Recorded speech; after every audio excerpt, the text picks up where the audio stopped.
मां हिना अगदानी एक दफ़ो वरी जी खुश त जहां खुश प्रोग्राम तहत तव्हांजो हार्दिक स्वागत करे रही आहियां। दोस्तों, अॼुकल्ह जो जीवन बजबजा वारो जीवन आहे। अॼु जी लाइफस्टाइल बिल्कुलु चेंज थी वई आहे। हर को इंसान पैसे कमाइण जे पुठियां एतिरो त पागल थी वियो आहे जो पंहिंजी सिहत जी संभाल ई भुलिजी वियो आहे, जंहिं करे तमामु घणा ख़राब नतीजा असांखे भोगणा पवनि था। जी, नंढी नंढी उमिरि में ही अॼुकल्ह जे ॿारनि खे, नौजवाननि खे गंभीर बीमारियुनि जो सामनो करणो पवे थो। कोलेस्ट्रॉल भी हिकु अहिड़ो ई मर्ज़ आहे जेको सिर्फ़ु हार्ट खे न पर शरीर जे अलॻि अलॻि उज़वनि ते इफ़ेक्ट कंदो आहे। हा दोस्तों, कोलेस्ट्रॉल सां हिकिड़ी इहा ई मतिलबु मञता आहे त कोलेस्ट्रॉल यानी हार्ट अटैक न। इन्हनि सभिनी ॼाणनि जे वास्ते अॼु असांजे मंच में हाज़िर आहिनि डॉक्टर GR बदलाणी, जेके कोलेस्ट्रॉल वाबस्ता जेके भी भ्रमणाऊं आहिनि, शंकाऊं कुशंकाऊं आहिनि, उन्हनि सां रिलेटेड जेके बीमारियूं आहिनि उन्हनि सां कीअं बची सघिजे उन जो रस्तो ॿुधाईंदा ऐं असांखे सही लाइफस्टाइल जीअण जो तरीक़ो ॿुधाईंदा। तव्हांजो असांजे मंच ते हार्दिक स्वागत आहे। धन्यवाद हिना जी, धन्यवाद जी। दर्शक मित्रों, मां तव्हांखे इंट्रोडक्शन कराए वठां। डॉक्टर GR बदलाणी जेके हिकु सीनियर डायबिटोलॉजिस्ट आहिनि ऐं USA में FICA जो कोर्स कयल आहिनि। 30 सालनि खां साबरमती में हू प्रैक्टिस करे रहिया आहिनि। सर, शायदि ही इंट्रोडक्शन काफ़ी न हुजे, तव्हां पंहिंजी ज़ुबानी पाण ॿुधाईंदा। बस इहा इंट्रोडक्शन काफ़ी आहे। मां 30 साल खां अहमदाबाद में ऐं साबरमती में प्रैक्टिस करे रहियो आहियां ऐं हिन वक़्तु मुंहिंजी एडवांस डायबिटीज़ केयर सेंटर नाले सां हिकु सेंटर मां ठाहियो आहे, जंहिंमें मां एक्सक्लूसिवली डायबिटीज़ ऐं हार्ट जी प्रैक्टिस उते कंदो आहियां। जी सर, पंहिंजे टॉपिक ते असां अचूं त कोलेस्ट्रॉल ऐं लिपिड प्रोफाइल इहे ॿई नाला कुझु कंफ्यूज कंदड़ आहिनि, उन्हनि ते रोशनी विझंदा? ॾिसो, चवण ते त कोलेस्ट्रॉल सिर्फ़ु हिकु अखर आहे, पर कोलेस्ट्रॉल ते किताबूं लिखियल आहिनि। उहो पंहिंजो पाण में हिकु विषय आहे, हिकु सब्जेक्ट आहे। अमेरिका में त जीअं असां हिते कार्डियोलॉजिस्ट ऐं डायबिटोलॉजिस्ट चऊं था, US में अहिड़ा डॉक्टर आहिनि जेके कोलेस्ट्रॉल ते ई प्रैक्टिस कंदा आहिनि, जंहिंखे असां लिपिडोलॉजिस्ट चवंदा आहियूं। ओके। ऐं हीअ जेको कोलेस्ट्रॉल शब्द आहे, एक्चुअल में इहो ग़लति आहे। एक्चुअल में कोलेस्ट्रॉल हिकु तरह जी खून मां चर्बी आहे, जंहिंखे असां बेसिकली लिपिड्स चवंदा आहियूं। ऐं ब्लड में तरह तरह जा लिपिड्स थींदा आहिनि, इन करे उहो जेको प्रोफाइल आहे सभिनी टेस्टनि जो जेको हिक में समावेश थिए त हुनखे लिपिड प्रोफाइल चवंदा आहियूं। त हीअ जेका जानकारी आहे लिपिड्स माना चर्बी, ब्लड में चर्बीअ जी जानकारी माना लिपिड्स। ऐं अॼुकल्ह जेको इहो चवणी आहे कोलेस्ट्रॉल, उहो कोलेस्ट्रॉल सभु हिकु पार्ट आहे उन चर्बीअ जो। जी बराबर। हाणे की कोलेस्ट्रॉल सां हार्ट डिज़ीज़ कीअं थी सघे थो, उहो थोरो विस्तार सां सम्झाईंदा? शरीर में तरह तरह जी बीमारियूं थींदियूं आहिनि ऐं उन में को न को सिस्टम ते असरु थींदो आहे, जेको कार्डियोवैस्कुलर सिस्टम आहे, जेके पंहिंजे शरीर जूं नसूं आहिनि, आर्टरीज़ आहिनि, जेके खून खे हार्ट खां अॻियां खणी वेंदियूं आहिनि। उन में जीअं जीअं इंसान जी उमिरि वधंदी वेंदी आहे, तीअं उन नसुनि में कोलेस्ट्रॉल जमा थींदो वेंदो आहे। बराबर। ऐं उहो कोलेस्ट्रॉल जॾहिं हद खां वधीक ब्लॉक करे, रस्तो ब्लॉक करे, हाणे उहो हार्ट में ब्लॉक करे त हार्ट अटैक थिए। जेकर ब्रेन जी नसुनि में ब्लॉक करे त माण्हुनि खे ब्रेन अटैक थिए, माना पैरालिसिस थिए। अगरि उहे ई नसूं टंगुनि में नसूं बंदि थियनि त माण्हुनि खे पेर कटाइणा पवनि। ऐं उहे ई ब्लॉक अगरि किडनी में थिए, नसुनि में थिए त किडनी ख़राबु थिए। त उनखे असां चवंदा आहियूं एथेरोस्क्लेरोटिक हार्ट डिज़ीज़।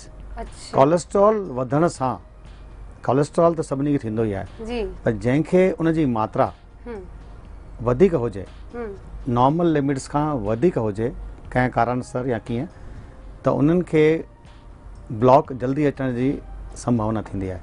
ऐं इनखे चवंदा आहियूं एथेरोस्क्लेरोटिक हार्ट डिज़ीज़। जेका हार्ट में थिए त एथेरोस्क्लेरोटिक हार्ट डिज़ीज़ चवंदा आहियूं। माना उहा हिकु जेका तकलीफ़ आहे उहा आहे एथेरोस्क्लेरोसिस, माना नसुनि में चर्बीअ जो जमा थियणु। बराबर।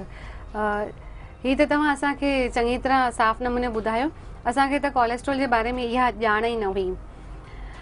कोलेस्ट्रॉल नंबर्स उनजो मतिलबु छा थींदो आहे, उहे कीअं काउंट कबा आहिनि? अगरि जीअं मां तव्हांखे चयो त इहो लिपिड प्रोफाइल, जी लिपिड प्रोफाइल में जेके शयूं ईंदियूं आहिनि जीअं टोटल कोलेस्ट्रॉल, LDL कोलेस्ट्रॉल माना बैड कोलेस्ट्रॉल, जेको अगरि वधीक हुजे त उहो ख़राबु मञियो वेंदो आहे। SDL कोलेस्ट्रॉल माना गुड कोलेस्ट्रॉल, जेको अगरि वधीक हुजे त सुठो मञियो वेंदो आहे, छाकाणि उहो पंहिंजे हार्ट खे प्रोटेक्शन ॾींदो आहे। उन खां पोइ थींदो आहे ट्राइग्लिसराइड्स, इहो बि हिकु चर्बीअ जो पार्ट आहे। उन खां पोइ थींदा आहिनि LDL पार्टिकल्स, उहे नॉर्मली असां उनखे मेजर न कंदा आहियूं, कारण उनखे मेजर करण लाइ असांखे जेको आहे सो इलेक्ट्रॉनिक मैग्नेटिक रेजोनेंस नाले जी मशीन खपंदी आहे ऐं ॾाढो कॉस्टली थींदो आहे। बट US वग़ैरह में इहो माण्हू मेजर कंदा आहिनि। अहिड़े नमूने ॿियूं बि घणी चर्बियूं आहिनि जेके नॉर्मली टेस्ट न कराईंदा आहिनि, जीअं LP little a, LPA, ApoE, ApoB, इहे सभु हिकु जात चर्बी जा प्रकार आहिनि। अच्छा, ऐं इन्हनि जी जेको तव्हां चयो उन्हनि जी वैल्यूज़, हाणे उन्हनि सभिनी जी वैल्यूज़ नॉर्मली तव्हां ब्लड कोलेस्ट्रॉल लिपिड प्रोफाइल जी रिपोर्ट ॾिसंदा त ब्रैकेट में लिखियल ई हूंदी आहे। हाणे टोटल कोलेस्ट्रॉल जेको आहे नॉर्मल 190 खां मथे न थियणु खपे। बराबर। LDL कोलेस्ट्रॉल 100 खां मथे न थियणु खपे। SDL कोलेस्ट्रॉल पाण खे 45 खां मथे खपे। ऐं जेको ट्राइग्लिसराइड आहे उहो 150 खां मथे न हुअणु खपे। इहा हिननि जी नॉर्मल लिमिट्स आहिनि। ओके। इन खां अगरि पंहिंजी लेवल्स जेके आहिनि से अलॻि आहिनि त उनखे पाण ट्रीट कंदा आहियूं। बराबर जी, मतिलबु इहे जेके तव्हां लेवल असांखे एक्सप्लेन कया उन्हनि में अगरि जेकी घटि वधाई थिए थी त उनजी ट्रीटमेंट तव्हां पोइ शुरू कंदा आहियो। अच्छा, हार्ट अटैक ऐं कोलेस्ट्रॉल त उहे बि हिक ॿिए सां रिलेटेड ई आहे। त हार्ट अटैक जो रिस्क कहिड़े पेशेंट खे कहिड़ी एज में थी सघे थो? सो हार्ट अटैक लाइ हिकु ख़ाली कोलेस्ट्रॉल जवाबदार न आहे। कोलेस्ट्रॉल हार्ट अटैक थियण लाइ को कारण बि न मञियो वेंदो आहे। अच्छा, असां ॻणींदा आहियूं रिस्क फैक्टर्स। हिकु इंसान में केतिरा रिस्क फैक्टर्स आहिनि जंहिंजे करे हुनजी हार्ट जी प्रॉब्लम, हार्ट अटैक जी प्रॉब्लम वधीक अचे थी। बराबर। जीअं थींदा आहिनि modifiable, non modified risk factor. जीअं तव्हां एज, तव्हां यू कैन नॉट मॉडिफाई, जेका एज आहे उहा आहे। एज माना सेक्स, जीअं मेल्स में हार्ट अटैक जी संभावना वधीक हूंदी आहे ऐं लेडीज़ जे अंदरि मीनोपॉज अचण खां पोइ हिकु दफ़ो पीरियड्स बंदि थिया उन खां पोइ हार्ट अटैक जी संभावना लॻभॻि जेंट्स खां बि डबल थी वेंदी आहे।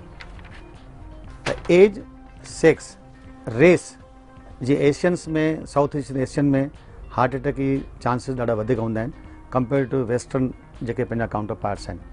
त ॿिया जेके फैक्टर्स आहिनि मेन उन में आहे ओबेसिटी माना वज़न वधीक हुअणु, कोलेस्ट्रॉल जी अबनॉर्मलिटी, लैक ऑफ एक्सरसाइज, मतिलबु जेके माण्हू एक्सरसाइज नथा कनि, जिनजी लाइफ वेठी लाइफ आहे, स्मोकिंग, एक्सेस एल्कोहल। अच्छा, ॿुधव? अहिड़े नमूने इहे जेके रिस्क फैक्टर्स आहिनि। हाणे कंहिं माण्हू में 2 रिस्क फैक्टर आहिनि, कंहिं में 4 आहिनि, कंहिं में 6 आहिनि। जेतिरा वधीक रिस्क फैक्टर हूंदा आहिनि उन में ओतिरी ई हार्ट अटैक जी संभावना वधी वेंदी आहे। भला कोलेस्ट्रॉल हाई थींदो आहे, उन जा कारण कहिड़ा थी सघनि था? कोलेस्ट्रॉल हिकु तो सभिनी खां इम्पोर्टेंट ॻाल्हि आहे जेनेटिक्स। हर कंहिं माण्हू जी जेको जेनेटिक स्ट्रक्चर आहे सभिनी जो अलॻि अलॻि आहे। हिकिड़ो त उहो कारण हूंदो आहे, किन किन माण्हुनि खे डाइट बि बराबरि हूंदी आहे, एक्सरसाइज बराबरि हूंदा आहिनि, तॾहिं हुनजो कोलेस्ट्रॉल हाई रहंदो आहे। त हुनजा एबनॉर्मल जेनेटिक्स हूंदा आहिनि जंहिंजे करे हुनजो कोलेस्ट्रॉल वधीक हूंदो आहे। पर मोस्टली हिन जो रिलेशन पंहिंजी लाइफ स्टाइल सां आहे। इन करे पाण हिनखे लाइफ स्टाइल डिज़ीज़ चवंदा आहियूं। ओके। अगरि पंहिंजी सेडेंटरी लाइफ आहे, पाण एक्सरसाइज नथा कयूं, पंहिंजो खाइण में जेको आहे सो एबनॉर्मल खाधो आहे, पंहिंजो पाण हुन में वधीक कैलोरीज़ आहिनि, वधीक कोलेस्ट्रॉल आहे, वधीक ऑयल खाए त हुनजो कोलेस्ट्रॉल वधीक ईंदो आहे। स्ट्रेस सां बि ऑयल लेवल ॾाढो कोलेस्ट्रॉल लेवल वधी वेंदा आहिनि। अच्छा। प्लस इन सां गॾु अगरि तव्हांखे कोई बीमारी आहे, जीअं तव्हांखे थायराइड आहे, तव्हांखे किडनी प्रॉब्लम आहे, या तव्हांखे कुशिंग सिंड्रोम आहे, ॿियूं बीमारियूं थींदियूं, उन्हनि में बि माण्हुनि खे उन्हनि बीमारियुनि सां बि कोलेस्ट्रॉल वधीक ईंदो आहे। इन खे चवंदा आहियूं सेकेंडरी हाइपर कोलेस्ट्रीमिया। अच्छा, बराबर। हिकु अॼुकल्ह जी मॉडर्न ज़माने जो ट्रेंड आहे त हू बदिले बदिले करे ऑयल खाईंदा आहिनि। कुझु कंफ्यूज़न हूंदो आहे ऑयल जे बारे में, उहो दूर कंदा कि कहिड़ो ऑयल खाइणु सुठो? ॾिसो, ऑयल त एवरेज पंहिंजी डाइट जे अंदरि, पंहिंजे खुराक जे अंदरि ऑयल जी मात्रा घटि ई हुअणु खपे जी। पर ऑयल पाण खे कहिड़ो खाइणो आहे, पाण चऊं आइडियल ऑयल कहिड़ो आहे, कहिड़ो ऑयल आहे जेको हिकिड़ो खाऊं ऐं असांखे बिल्कुलु कोलेस्ट्रॉल नॉर्मल थी वञे या कोलेस्ट्रॉल न वधे, अहिड़ो कोई ऑयल न आहे। अच्छा, कोई आइडियल तेल आहे कान, पर नियर आइडियल माना जेको सुठो ऑयल्स आहिनि। ऐं इहो आहे त जेकर पाण खे कोई बि हिकिड़ो ऑयल यूज़ न करणु खपे, पाण खे 2 या 3 ऑयल्स तेल खणी करे उनखे पाण खे खाइणु खपे ऐं उन्हनि ऑयल खे पाण खे तेल खे मिक्स न करणु खपे। छाकाणि हर हिकु तेल जो बॉइलिंग पॉइंट अलॻि अलॻि थींदो आहे जी। पर कॾहिं कंहिं शइ में कोई तेल वापरणो, कंहिं शइ में ॿियो तेल वापरणो, मतिलबु जेको बेस्ट ऑयल आहे उहो आहे ऑलिव ऑयल।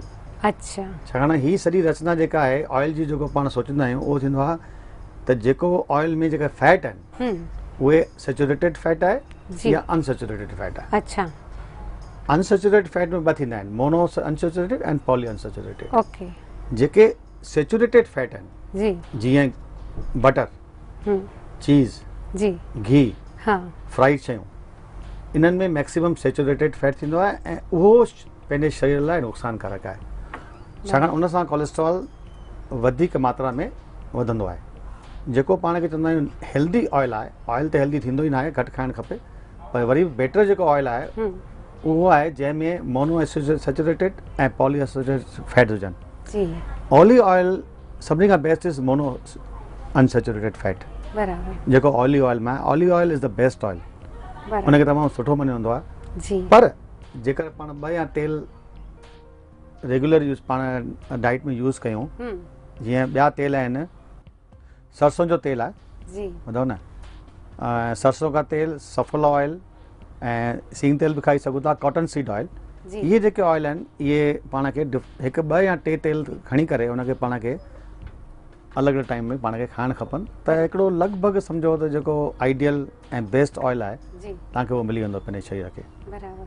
हूअं असांजी सिंधी कम्युनिटी में कपासिया तेल वधीक यूज़ कयो वेंदो आहे, त उहो उन सां मतिलबु फ़ाइदा आहिनि कि नुक़सान? न, उन में बि उहो बि तमामु सुठो ऑयल आहे जी। छाकाणि हर कंहिं तेल जी कॉस्ट जेका आहे, असां जीअं ऑलिव ऑयल सभिनी खां वधीक महांगो आहे, हा, ठीकु आहे, अहिड़े नमूने कॉटन सीड कंपेरेटिवली सभिनी खां सस्तो तेल आहे। बराबरि। जीअं सफोला बि तव्हां ॾिसो विच दर्जे ते आहे त महांगो आहे, त हर कंहिं पंहिंजी पंहिंजी हैसियत जे हिसाब सां, पंहिंजी पंहिंजी कैपेसिटी जे हिसाब सां पाण में कोई प्रॉब्लम न आहे, तव्हां कपास तेल बि पाण यूज़ करे सघूं था। बराबरि। हिकिड़ो सुवाल थींदो आहे कि ॾींहं में हिकु इंसान खे केतिरो तेल खाधे में खाइणु खपे? पंहिंजे कम्युनिटी में तरियल शइ जी ऐं तेल जी वापराश तमामु वधीक आहे। जेसिताईं मुंहिंजो जेको हिसाबु किताबु आहे उन में मां पेशेंट खां पुछंदो आहियां त लॻभॻि माण्हू 2 खां 3 किलो ऑयल पर मंथ खाईंदा आहिनि, पर जेका ज़रूरत आहे शरीर खे उहा अधु किले खां मथे कान्हे। वेंदे वेंदे दर्शक मित्रनि खे सिर्फ़ु लाइफस्टाइल जे बारे में थोरी टिप्स ॾेई वठंदा? लाइफस्टाइल में माण्हू खे एक्टिव रहणु खपे, रेगुलर एक्सरसाइज करणु खपे, घटि में घटि अधु कलाकु जेको आहे, अधु खां 30 मिनट्स खां 45 मिनट्स ताईं वॉक करणु खपे।